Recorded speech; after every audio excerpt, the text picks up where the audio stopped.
Throw down the gauntlet means होता है to challenge someone openly, किसी को खुली खुली चुनौती देना। एग्जाम्पल है the opposition leader through down the gauntlet to government during the debate.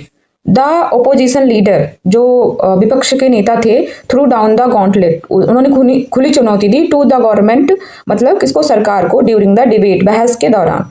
बहस के दौरान विपक्ष के नेता ने सरकार को खुली चुनौती दी।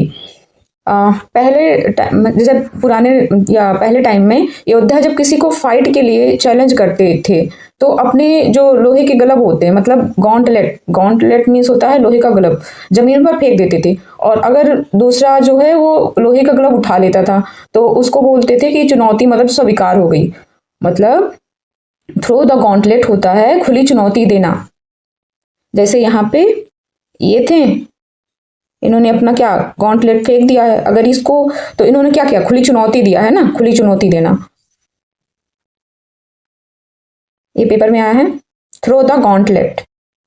थ्रो द गॉन्टलेट तो ए ऑप्शन है to refuse a challenge. To refuse a challenge, challenge मतलब चुनौती को रिफ्यूज करना मतलब मना कर देना या अस्वीकार करना, मतलब चुनौती को अस्वीकार करना। तो ये नहीं होगा, वो तो चुनौती खुली चुनौती दे रहा है। To accept defeat, accept defeat, defeat मतलब हार, हार को एक्सेप्ट कर लेना, हार को स्वीकार करना, ये भी नहीं होगा।